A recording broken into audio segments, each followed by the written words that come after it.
So welcome again to the story scoop by Reshma. So நம்ம little பிரின்ஸை பற்றி தான் நம்ம பார்த்துட்டு இருந்தோம். ஒவ்வொரு குட்டி பிளானட்டாக எக்ஸ்ப்ளோர் பண்ணிக்கிட்டே வந்துட்டுருக்காரு. ஸோ நெக்ஸ்ட்டு எங்கே வராரு அப்படின்னா ஏர்த்துக்கு வராரு. அங்கே எல்லாமே டபுள் மடங்கு இருக்கும். அவன் ஒவ்வொரு பிளானட்லேயும் ஒவ்வொரு மென்னை பார்த்துட்டு இருந்தான். ஆனால் millions and billions and trillions of human பீயிங்கும் க்ரியேச்சர்ஸும் இருக்கும் இங்கே. ஸோ நம்ம லிட்டில் பிரின்ஸ் ஏர்த்துக்குள்ளே வந்த உடனே யாரை மீட் பண்ணுறான் அப்படின்னா ஒரு வெனமஸ் ஸ்னேக்கை மீட் பண்ணுறான். அதை பார்த்த உடனே நம்ம லிட்டில் பிரின்ஸ்க்கு சரியான சிரிப்பு. நீ என்ன இத்தனாண்டு இருக்க, ஒரு ஃபீட் அளவு கூட இல்லையே, நீ உன்னால் எங்கேயுமே ட்ராவல் பண்ணி போக முடியாது அப்படின்னு சொல்லிட்டு அவன் அதை கிண்டல் பண்ணி பேசிகிட்டு இருக்கும்போது அந்த ஸ்னேக் சொல்லுது, இல்லை, நான் ஒரு ஷிப் கொண்டு போய் சேர்க்க முடியாத இடத்துக்கு நான் கொண்டு போய் சேர்க்க முடியும். யாருக்காவது இப்போ ஹோம் சிக்காக இருந்தது அப்படின்னா என்கிட்ட தான் வருவாங்க, நான் அவங்கள சேர்க்க வேண்டிய இடத்துல கரெக்டாக சேர்த்துருவேன் அப்படின்னு சொல்லிட்டு. ஸோ இந்த ஸ்னேக் ஃபுல் ஆஃப் ரிடிலில் பேசின உடனே, அப்படியா, நான் இப்போதைக்கு என்னோடய வீட்டுக்கு போகிறதா இல்லை, நான் போகும்போது உன்கிட்ட சொல்கிறேன் அப்படின்னு சொல்லிட்டு நம்ம லிட்டில் பிரின்ஸ் அவரோட ஜேர்னியை தொடங்குறாரு. ஸோ நெக்ஸ்ட்டு அவன் ஜேர்னி அவன் கண்டினியூ பண்ணுறான். போயிட்டே இருக்கும்போது என்ன பண்ணுறான் அப்படின்னா, என்னடா இது இவ்வளோ பெருசாக இருக்குன்னு சொல்லிட்டு ஒரு மவுண்டெயினில் ஏறி நின்று ஹூ ஆர் யூ அப்படின்னு சொல்லிட்டு கற்று இந்த எக்கோ திருப்பி கேட்டுகிட்டே இருக்கு. ஸோ கேட்ட உடனே அவன் என்ன பண்ணுறான் அப்படின்னா, என்ன இது ரொம்ப டிஃப்ரெண்ட்டாக இருக்குது, ரொம்ப ஸ்ட்ரேஞ்சாக இருக்குது அப்படின்னு சொல்லிட்டு யோசிச்சுட்டு நெக்ஸ்ட்டு போய் பார்த்தோன்னே அவனுக்கு ஒரு பெரிய ஷாக். என்ன அப்படின்னா, அங்கே ஃபுல்லாக நிறைய ரோசஸ் இருக்குது. அவன் என்ன நினச்சிட்டு இருந்தான் அப்படின்னா, அவன் பிளானட்டில் இருக்கிற அந்த ஒரு ரோஸ் மட்டும்தான் ரொம்ப யூனிக்கானது, அது அந்த மாதிரி வேறு எங்கேயுமே கிடையாது அப்படின்னு சொல்லிட்டு அவன் நினச்சிட்டு இருந்தான். ஆனால் இப்படி இருக்கிறத பார்த்துட்டு அவனுக்கு ரொம்ப பெரிய ஷாக் ஆயிடுச்சு. ஷாக் ஆன உடனே அங்கே உள்ள ரோஸஸுமே, உன்னோட ரோஸ் மட்டும் ரொம்ப யூனிக்லாம் கிடையாது, அவள் உன்னை ஏமாற்றிட்டா, அந்த மாதிரி அதெல்லாம் சொல்ல ஆரம்பித்தோம். சொன்ன உடனே நம்ம லிட்டில் பிரின்ஸுக்கு ரொம்ப டிசப்பாயின்மெண்ட் ஆயிரும். ஆனால் உடனே நம்ம ரோஸ் நம்மளை ஏமாற்றிட்டா போல் அப்படின்னு சொல்லிட்டு அவன் மனசில் யோசிச்சுட்டே நெக்ஸ்ட் யாரை மீட் பண்ணுறான் அப்படின்னா ஒரு ஃபாக்ஸை மீட் பண்ணுறான். ஸோ ஃபாக்ஸை மீட் பண்ணிவிட்டு, நீ யார் அப்படி சொல்ல, நான் ஒரு ஃபாக்ஸ் அப்படின்னு சொல்லிட்டு அது சொல்லும். உடனே எனக்கு மென்னெல்லாம் மீட் பண்ணணும், அவங்க கூட நான் ஃப்ரெண்ட் ஆகணும் அப்படின்னு சொல்லிட்டு அவன் சொல்லுவான். ஸோ ஃப்ரெண்டாகி நான் நிறைய லேர்ன் பண்ணிக்கணும், நிறைய கற்றுக்கணும் அப்படின்னு சொல்லிட்டு சொல்லுவான். மென்னா ரொம்ப பிஸியாக இருப்பாங்க, அவங்களுக்கு அதுக்கெலாம் டைம் கிடையாது. யாராவது ஒருத்தர் டேம் பண்ணாங்க அப்படின்னா அவங்க மட்டும்தான் அவங்களுக்கு யூனிக்காக தெரிவாங்க, எல்லாருமே அவங்களுக்கு அப்படி யூனிக் கிடையாது அப்படின்னு சொல்லுவாங்க. டேம்னா என்ன அப்படின்னு சொல்லிட்டு அந்த ஃபாக்ஸ் கிட்ட லிட்டில் பிரின்ஸ் கேட்பான். ஸோ என்ன மாதிரி ஆயிரக்கணக்கான ஃபாக்ஸஸ் இருக்கும், ஆனால் நான் உனக்கு யூனிக்காக தெரியணும் அப்படின்னா நீ என்னை டேம் பண்ணணும், தினமும் என்கிட்ட நீ மீட் பண்ணணும், என் கூட பாசமாக இருக்கணும், என் கூட டைம் ஸ்பெண்ட் பண்ண அப்படின்னா நான் உனக்கு தகுந்த மாதிரி டேம் ஆயிடுவேன் அப்படின்னு சொல்லும். அப்படியா, அப்போ நான் அதுக்கு என்ன பண்ணணும் அப்படின்னு கேட்கும். அப்படின்னு நம்ம லிட்டில் பிரின்ஸ் கேட்பான். கேட்ட உடனே நம்ம ஃபாக்ஸ் என்ன சொல்லும் அப்படின்னா, நீ தினமும் என்னை இப்போ 4 o'clock மீட் பண்ணுற அப்படின்னா நீ எப்போதும் அதே 4 o'clock தான் வரணும். நீ அப்போ வர அப்படின்னு தெரிஞ்சது அப்படின்னா எனக்கு 3 o'clockலேருந்தே எனக்கு ஹாப்பியாக இருக்கும், எக்ஸைட்மெண்ட்டோடு இருப்பேன் அப்படின்னு சொல்லிட்டு ஃபாக்ஸ் சொல்லும். அதே இது நீ உன் இஷ்டத்துக்கு வேறு ஏதாவது டைமுக்கு வந்த அப்படின்னா என் ஹார்ட் எப்போ நீ எதுக்கு ரியாக்ட் பண்ணணும்னு எனக்கு தெரியாது, எப்போ ரியாக்ட் பண்ணணும் அப்படிங்கிறது அதுக்கு தெரியாது. ஸோ நீ கரெக்டான டைமுக்கு வாய போதும் அப்படின்னு சொல்லிட்டு அந்த ஃபாக்ஸ் சொல்லும். நீ மொதல் நாள் வரணும், என் பக்கத்தில் உட்காரக்கூடாது, கொஞ்சம் தள்ளி உட்காரணும், தள்ளி உட்காந்துட்டு என்ன எதுவுமே பேசக்கூடாது. Words are the source of misunderstanding. So நீ எதுவுமே பேசாத அப்படிங்கிறத அது சொல்லும். நீ ஃபஸ்ட்டு வா, பேசாத, அதுக்கப்புறம் நம்ம கொஞ்சம் கொஞ்சமாக பழகி பேசிக்கலாம். ஒவ்வொரு நாளைக்குமே எப்படிலாம் இருக்கணும் அப்படிங்கிறத சொல்லும். ஸோ 2 பேரும் க்ளோஸ் ஆன உடனே ஃபாக்ஸ் கொஞ்சம் வருத்தப்படும். என்ன லிட்டில் பிரின்ஸ் நீ போறியா, எனக்கு கொஞ்சம் கஷ்டமாக இருக்குது அப்படின்னு சொல்லிட்டு அது அழும். நீ ஹாப்பியாக இருப்பேன்னு தான் நான் நினச்சி உன்னை டேம் பண்ணேன், நீ என்னென்னா அழுற அப்படின்னு சொன்னா, இல்லை இதுதான் இருக்கிறதுலே ரொம்ப ஹாப்பியான ஒரு மூமெண்ட் அப்படின்னு சொல்லிட்டு ஃபாக்ஸ் சொல்லும்.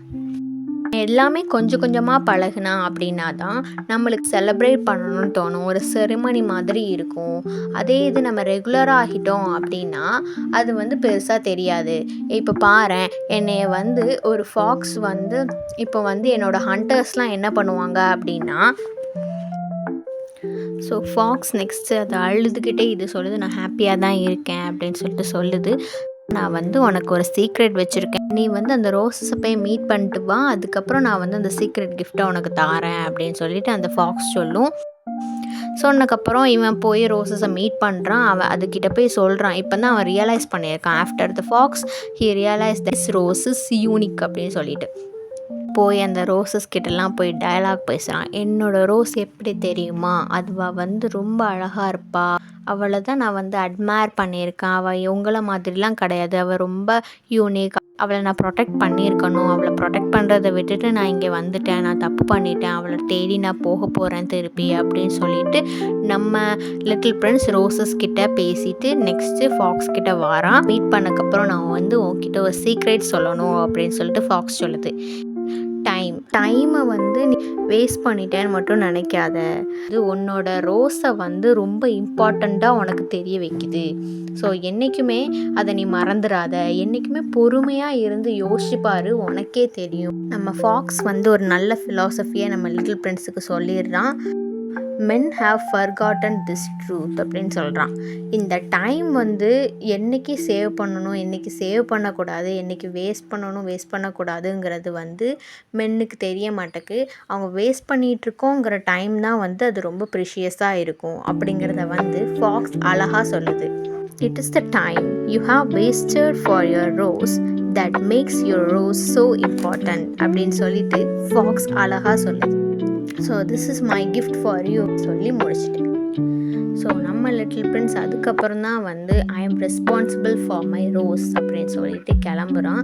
என்னோடய ரோஸ் வந்து என்னை டெய்ம் பண்ணியிருக்கா, அவளுக்கு நான் ரொம்ப இம்பார்ட்டண்ட், அவளை நான் ப்ரொடெக்ட் பண்ணேன், என்னோடய பிளானட்டுக்கு நான் திருப்பி போகிறேன் அப்படின்னு சொல்லிட்டு ஒரு நல்ல தாட்டோட ஃபாக்ஸ் கிட்டே இருந்து அவனோட நெக்ஸ்ட் ஜேர்னிக்கு கிளம்புறான்.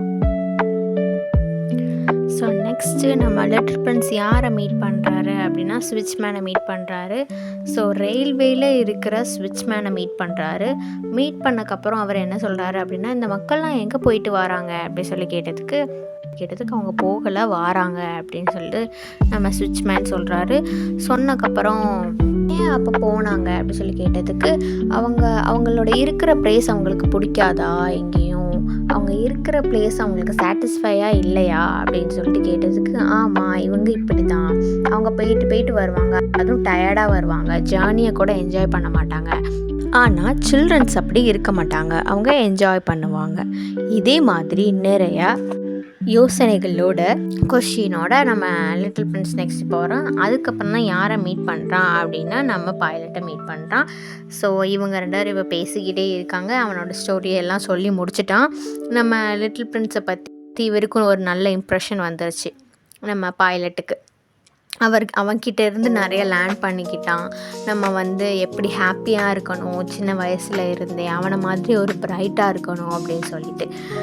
அதுக்கப்புறம் 2 பேரும் சேர்ந்து ஒரு வெள்ளை தண்ணி குடிக்க போகிறாங்க. தண்ணி குடிச்சிட்டு வந்தக்கப்புறம் பைலட்டுக்கு லிட்டில் பிரின்ஸ் அவனை கட்டி பிடிச்சிட்ருக்கதும் அவனை கம்ஃபர்ட் பண்ணுறதும், நான் வந்து என்ன ஆனாலும் அவனை ப்ரொடெக்ட் பண்ணுவேன் அப்படின்னு அவர் சொல்லுவார். ஆனால் அவனே ஒரு ஃப்ளேம் ஆஃப் த லேம்ப்பு, அவனை ப்ரொடெக்ட் பண்ணுறதுக்கு ஆள் தேவையே இல்லை அப்படின்னு சொல்லிட்டு நம்ம பைலட்டு சொல்கிறேன். இவங்க 2 பேரும் இப்போ ஹாப்பியாக இருக்காங்க. 2 பேரும் பேசிக்கிட்டே இருக்காங்க. நெக்ஸ்ட் டே என்ன நடக்குது அப்படின்னா நம்ம லிட்டில் பிரின்ஸ் வந்து ஒரு வாலில் ஏறி உட்காந்து யார்கிட்டயோ பேசிக்கிட்டு இருந்த உடனே நம்ம பைலட் யார்கிட்டையுமே பேசிக்கிட்டு இருக்கான் அப்படின்னு சொல்லிட்டு போய் பார்க்காரு. பார்த்தோன்னே அங்கே பார்த்தா ஒரு வெனமஸான ஸ்னேக் இருக்குது. நம்ம பைலட் வந்து பயந்துருந்தாரு. எதுக்கு அவன் இந்த பாம்பு கிட்ட பேசிக்கிட்டு இருக்கான், அது வந்து ரொம்ப கொடூரமானது, அவனுக்கு முன்னுரிமை அப்படின்னு. எப்போதும் அவர் கொஷின் கேட்குறத அவன் இக்னோர் பண்ணிடுவான். அவனுக்கு கொஷின் கேட்குறது ரொம்ப பிடிக்கும். ஸோ அவன் கொஷின் கேட்டுக்கிட்டே இருப்பான். ஸோ உங்கள் பிளேனை நீங்கள் ரெடி பண்ணிட்டீங்களா அப்படின்னு சொல்லிட்டு அவன் கரெக்டாக கேட்குறான். ஆமாம் நான் என்னோடய வீட்டுக்கு போக போகிறேன் அப்படின்னு சொல்லிட்டு பைலட் சொல்லுவார். சொன்னோன்னே ஆமாம் நானும் என்னோடய வீட்டுக்கு போக போகிறேன் அப்படின்னு சொல்லிட்டு என் ஃப்ரெண்ட்ஸ் சொல்லிடுவான். சொன்னதுக்கப்புறம் பார்த்தா மறுநாள் அவன் காணாமல் போயிடுவான். Yes he really dead or returned to home அப்படிங்கிறது வந்து நம்மளுக்கு தெரியும். பைலட்டுக்குமே வந்து அந்தளவுக்கு தெரிஞ்சிருக்காது இவன் வந்து எங்கே போயிருக்கான் அப்படிங்கிறது. ஸோ கடைசியில் எப்படி கன்க்ளூட் ஆகுது அப்படின்னா நம்ம பைலட் வந்து ஒரு மிஸ்ஸிங் நோட் கொடுக்குற மாதிரி இருக்கும். ஸோ நீங்கள் சஹாரா டெசர்ட்டுக்கு போயிருந்தீங்க அப்படின்னா அங்கே ஒரு கோல்டன் ஹேர் வச்சு பார்க்கவே ரொம்ப பிரைட்டாக இருக்கிற ஒரு குட்டி பையனை நீங்கள் பார்த்தீங்க அப்படின்னு எனக்கு மறக்காமல் இன்ஃபார்ம் பண்ணுங்க அப்படின்னு சொல்லிட்டு நம்ம நரேட்டர் இதை கன்க்ளூட் பண்ணுறாரு. ஸோ இந்த லிட்டில் பிரின்ஸ் ஸ்டோரியிலே நம்ம நிறைய லேர்ன் பண்ணியிருப்போம், நிறைய மாரல்ஸ் இருக்கும். லவ் ஃபிலாசபி, லைஃப் ஃபிலாசபி எல்லாமே நம்ம லேர்ன் பண்ணியிருக்கலாம். ஆஸ் ஐ ஆல்ரெடி செட், இது சில்ட்ரன்ஸ்க்கு மட்டும் கிடையாது, க்ரோனப்ஸ்க்கும் தான். So hope you enjoyed it. For more stories and reviews, don't forget to click the bell icon to have a story scoop with Reshma. Over and out.